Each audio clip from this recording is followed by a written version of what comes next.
platform-specific user experience layer, which will change for every different segment. So for netbooks or for IVI or for a mid, this layer will change. The set of applications probably will remain same, but their user interface will change. So even if your media player, for example, needs a different interface because it is running inside a vehicle in front of you on a touch screen, but the underlying technologies, the multimedia framework will remain same. It will be still GStreamer, but the application interface will be completely different. The way you browse your media library will be completely different. So that is the idea. The bottom three layers remain same, and the top layer changes according to the platform that it is being developed for. And this is going even further to show you all these different components. I'm not going to go into details. This is a lot of details here, but there are a few of these boxes that Inaki and Terence are later going to talk about in more detail. Any questions? Okay. So user interface services is Clutter. Clutter is an open source software library for creating visually rich applications. It supports different kinds of transformations, zooming windows, flipping windows, 3D effects, animated windows, those kinds of things. And it actually it uses OpenGL for creating all those effects and uses the accelerated graphics hardware. So you can have 3D spaces.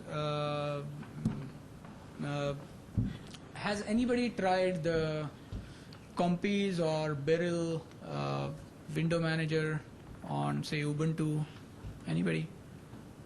No? So that is very similar, but Clutter is more extensive because it makes it very easy to write applications. Terence is going to talk more about that by giving examples of how easy it is to write Clutter-based applications. So you will see that in detail later. Then the Qt and GTK are basically the building blocks for GNOME and KDE-based desktop environments. Qt is a cross-platform application framework. It's basically the widgets and windows and buttons and forms. That's what it is. And GTK is also very similar. And both are cross-platform and very comparable in terms of capabilities.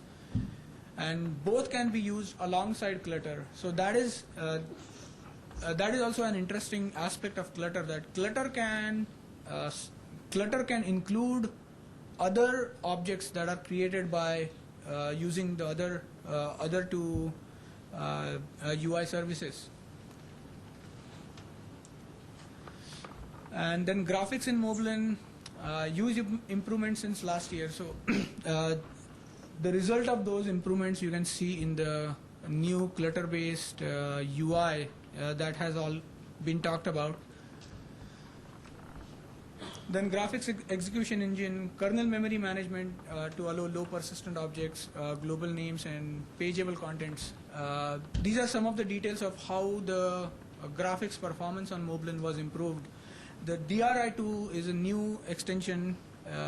It's a second version, you can call, of the DRI, that is direct rendering infrastructure.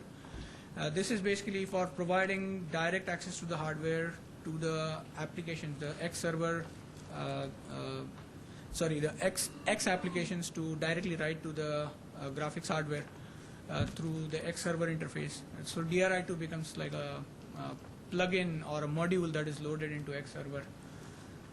Then kernel mode setting is another thing that allows you to have smooth boot experience.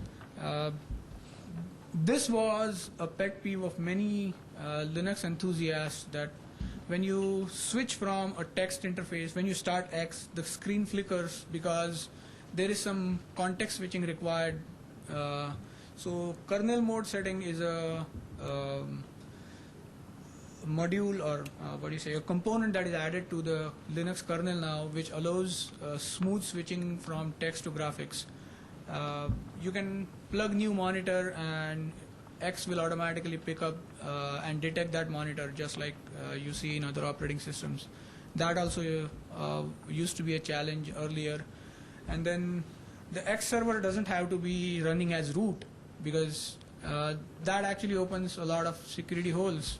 If you are running your X server, mainly say your graphics display GDM or KDM, if you are running that as root, then it opens several potential security problems.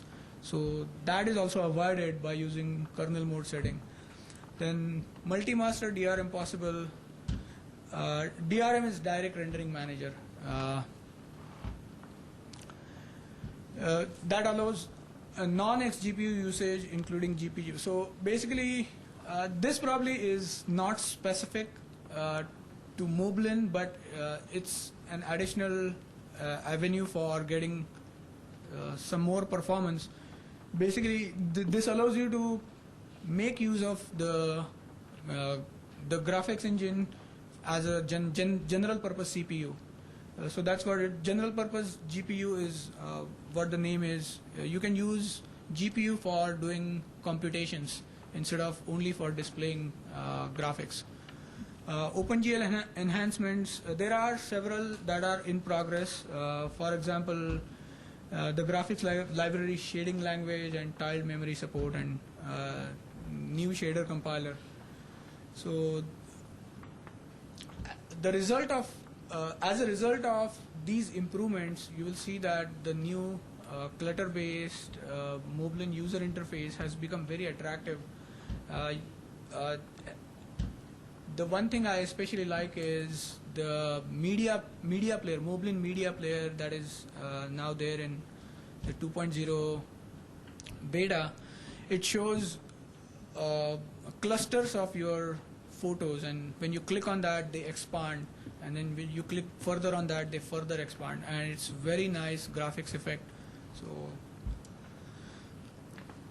internet services, three major components. Browser is